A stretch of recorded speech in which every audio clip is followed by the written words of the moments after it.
क्या किया था? स्त्रियों को छोड़ के गए थे, स्त्रियों को लेके गए थे। सीता जी को प्रिय था अयोध्या में रखना, लेकिन पूर्वजों ने क्या किया था? पति के साथ में बन गई थी रानी सुदक्षिणा दिलीप जी के साथ, तो सीता जी को क्या धर्म होगा? धर्म कहता है कि सीता जी राम जी के साथ में जाए। मेरे पूर्वजों ने ऐसा ही कहा है, भले मुझे प्रिय रहे अयोध्या में रहना, लेकिन फिर भी मेरे पूर्वजों ने, रानी सुदक्षिणा ने मेरे सामने एक आदर्श रखा है कि जब भी पति जाएगा वन में तो उसके कष्ट में अर्धभाग अर्धांगिनी बन करके सुदक्षिणा जी साथ साथ में जाएंगी, वन में रहेंगी। गाय का सानी भूसा चारा गोबर जो करना होगा वो सुदक्षिणा जी करेंगी, और चराने के लिए दिलीप जी वन में लेकर के जाएंगे। यह हमारे पूर्वजों ने करके दिखाया है, इसलिए सीता जी का धर्म है वन में चले जाना। धर्म की पहला लक्षण, पहली परिभाषा क्या है? अपने को प्रिय लगे। दूसरी परिभाषा क्या है? मेरे किसी आदर्श पूर्वज ने उस आचरण को किया। एक ब्रह्मचारी था, ब्रह्मचारी कुत्स ऋषि का शिष्य था, उसका नाम था कौत्स। जब पढ़ करके विद्वान हुआ तो उसने गुरु जी से कहा कि गुरु जी मैं जाना चाहता हूं। बोले जाओ। बोले समावर्तन कर दो। बोले गुरु दक्षिणा लाओ।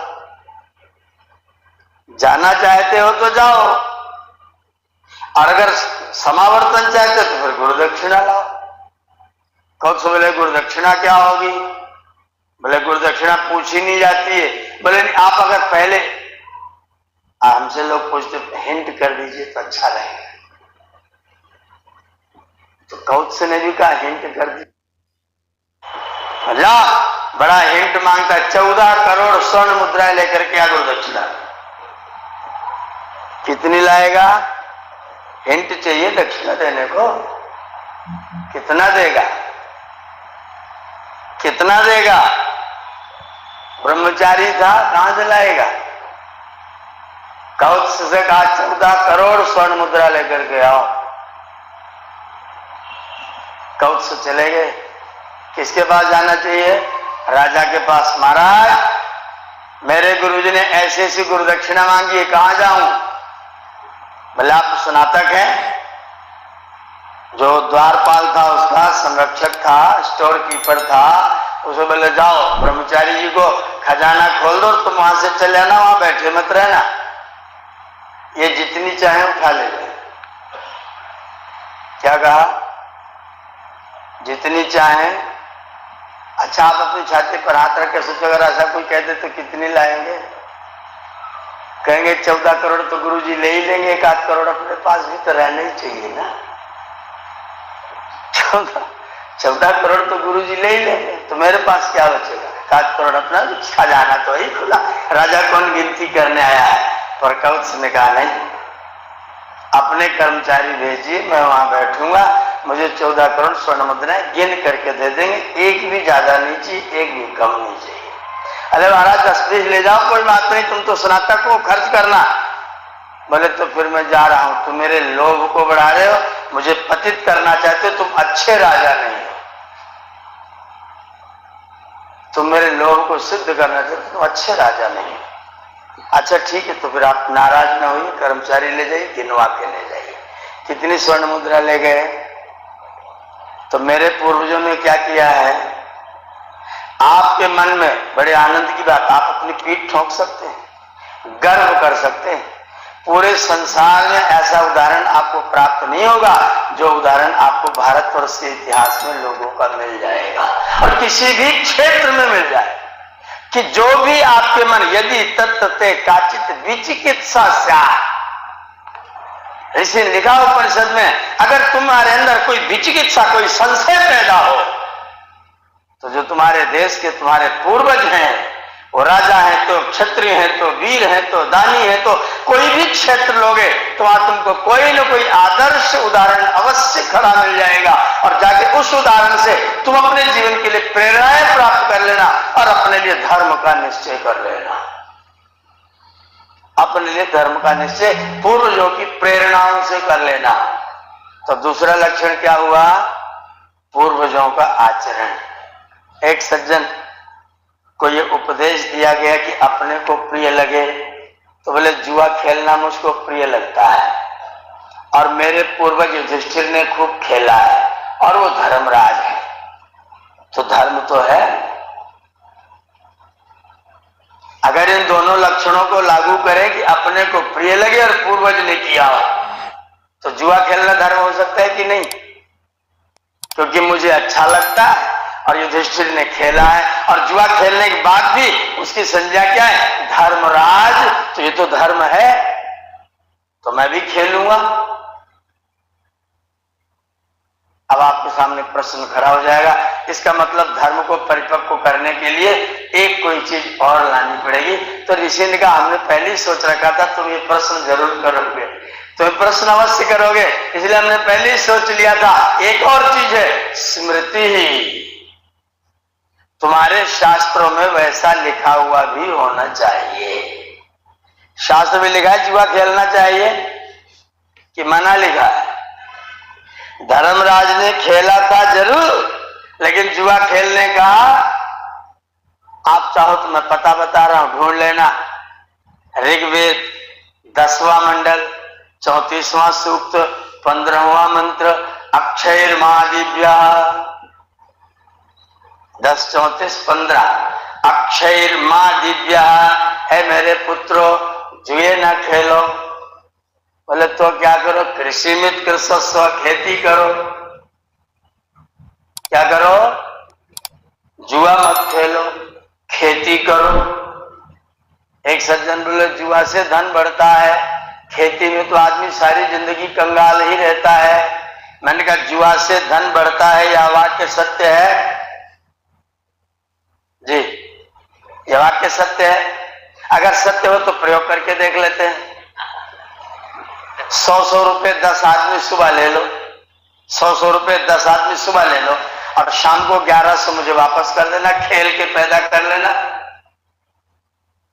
होगा? ये हो सकता है कि 10 का 1000 एक के पास हो जाए, बाकी सब कंगाल हो जाए। ये हो सकता है 500-500 2 लोगों में बढ़ जाए। ये हो सकता है 300-300 2 लोगों में बढ़ जाए, 3 लोगों में बढ़ जाए। लेकिन 1100, 100 का 1100 होगा क्या? अच्छा, खेती में अगर गेहूं 1 किलो डाल दिया तो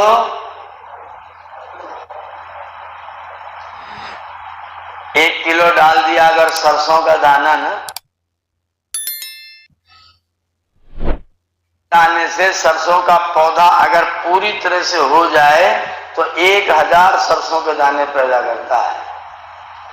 और 1 किलो सरसों के दाने में कितने दाने होंगे? 1 किलो सरसों कई कुंटल सरसों आपको देके जाएगा। तो धन खेती से बढ़ेगा कि जुए से? अक्षयर्मादिव्या कृषिमित कृषस्व वित्ते रमस्व बहुमन्यमाना। जो पैदा होगा उसको बहुत मानना और आनंद लेना। खेती से धन पैदा करना, कृषि करके धन पैदा करना, जुआ न खेलना। तो शास्त्र ने तो मना कर दिया। इसका मतलब ये धर्म आपको प्रिय लगे तो भी ये धर्म नहीं है, किसी पूर्वज ने किया हो तो भी ये धर्म नहीं है, क्योंकि शास्त्र में नहीं लिखा है। और अगर किसी ने शास्त्र में मिलावट करके उल्टा लिख दिया हो तो तब क्या करें? आपके आत्मा को प्रिय है और मेरे किसी पूर्वज ने वो काम किया है और किसी ने जुगाड़ बना के, संस्कृत का पंडित था, उसने जुआ खेलने का एक वाक्य डाल दिया। काकड़वाड़ी बंबई आर्य समाज में पंडित दयाशंकर जी रहते थे। मैं वहां वेद पाठ के लिए गया था। एक पंडित जी कुबड़ी ठेंगते ठेंगते ठेंगते आर्य समाज में आ गए। पंडित जी के पास बैठ गए। पंडित जी चारपाई पर बैठे थे, हम लोग नीचे आसन बना के बैठे थे। वो जो दूसरे पंडित जी आए थे वो किसी मंदिर से आए थे। तो बातचीत चलते चलते चलते इन पंडित जी ने कहा, जो आए थे बाहर से, ये बोले हम तो भैया संस्कृत में जो लिखा हुआ सबको प्रमाण मानते हैं। पंडित दयाशंकर ने कहा, जो वेदानुकूल है वो प्रमाण है, संस्कृत में लिखा हुआ प्रमाण नहीं है। अब दोनों में तर्क वितर्क होने लग गया। नहीं, जो संस्कृत में लिखा है वो सबका सब प्रमाण है। दयाशंकर जी ने कहा कि नहीं, प्रमाण नहीं है। बहुत उदाहरण दिए पर वो पंडित जी माने नहीं।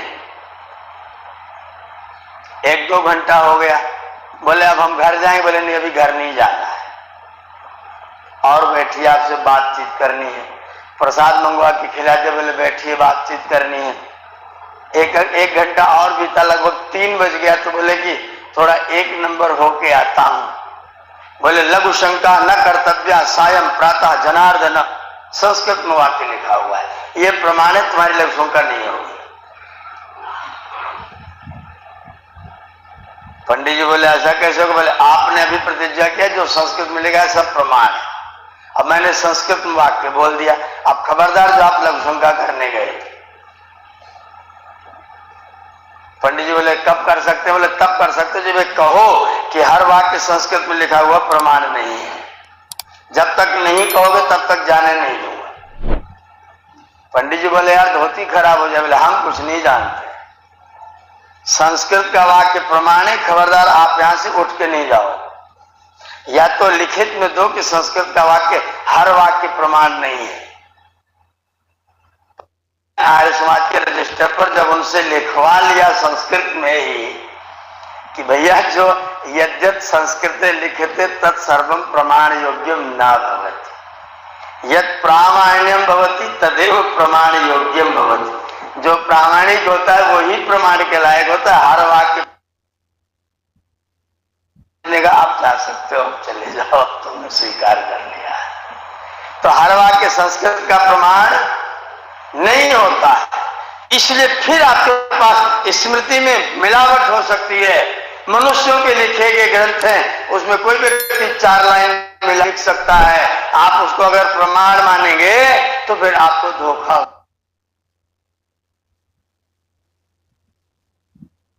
स्मृति पर भी पूरा भरोसा नहीं करना। बोले तो फिर पूरे भरोसे के लिए क्या करना चाहिए? बोले तो फिर वेदा चक्षु सनातनम, वेद सनातन चक्षु है, सबसे बड़ा प्रमाण। अगर धर्म का निश्चय करना हो तो कहां करोगे? वेदो अखिलो धर्म मूलम, धर्म का अखिल धर्म का मूल वेद है। जो वेद में लिखा है वही प्रमाण की है, निर्भ्रम प्रमाण के योग्य वेद ही है। सामान्य व्यवहार में मुझे जो प्रिय लगे दूसरों के करने पर, अगर उसमें कोई शंका आए तो मेरे किसी पूर्वज ने किया है। अगर पूर्वज के आचरण में भी आपको धोखा प्रतीत हो तो किसी शास्त्र में लिखा है। और अगर शास्त्र में भी कहीं से मिलावट हो जाए तो फिर वेद में लिखा है कि नहीं लिखा है। आपके मन में जो प्रश्न पैदा हो, या कर्म करने के लायक है कि नहीं, तो वेद से पूछो करने के लायक है कि नहीं। अगर वेद कहे करने के लायक है तो फिर वो मानव मात्र का धर्म है। तो मानव मात्र का धर्म क्या है? जो वेदोक्त है वह ही मानव मात्र का धर्म है। तो आपको मन प्रश्न पैदा होगा, बाकी सब किताबें, कुरान में जो लिखा है वो मानने योग्य है, धर्म है। बाइबल में लिखा है धर्म है, जिंदावस्था में लिखा है धर्म है, ओल्ड टेस्टामेंट में लिखा है धर्म है, नहीं है। अगर उसमें भी कोई वाक्य धर्म नहीं है, वो भी स्मृति के अंतर्गत है। महाभारत में लिखा हो तो मान लेना चाहिए, वो भी स्मृति के अंतर्गत है। इसलिए आपको कभी कहीं कोई शंका नहीं करनी चाहिए। तो आपको धर्म का निश्चय करना हो तो वेद ही धर्म है। मुसलमान नहीं है। इसलिए जो वेदोक्त है वही धर्म है, जो वेद से विरुद्ध है, के विरुद्ध है तो चाहे जहां हो अधर्म। ये निश्चय आपको कर लेना पड़ेगा, तब आपका समाज सुखी और स्वस्थ रह सकेगा। आप अपने बाजार में निकलो, कोट द्वार में, लोगों से पूछो तुम्हारी धर्म पुस्तक क्या है? एक बोलेगा शिव पुराण है, एक बोलेगा हनुमान चालीसा है, एक बोलेगा ब्रह्मवृत पुराण है, एक बोलेगा देवी भागवत है। 100 उत्तर आपको प्राप्त होंगे। और मजे की बात है कि जितने ग्रंथों का नाम लेगा उन सारे ग्रंथों में वेद की महिमा का गान प्राप्त होगा। सारे ग्रंथों में वेद का महत्व बताया गया होगा, लेकिन वो वेद को धर्म ग्रंथ न मान करके अपने किसी न किसी ग्रंथ को धर्म ग्रंथ स्वीकार करता रहे। तो ये बात निश्चय कर लीजिए कि वेद ही धर्म ग्रंथ है। इसलिए धर्म ग्रंथ है क्योंकि वह सबसे पुराना है। सबसे ईश्वर ने हमको, आपको, सबको इस संसार में भेजा। ये संसार जब आप आए थे तो ऐसा ही बना हुआ था। अभी जितने पेड़ हैं उससे ज्यादा पेड़ उस समय थे।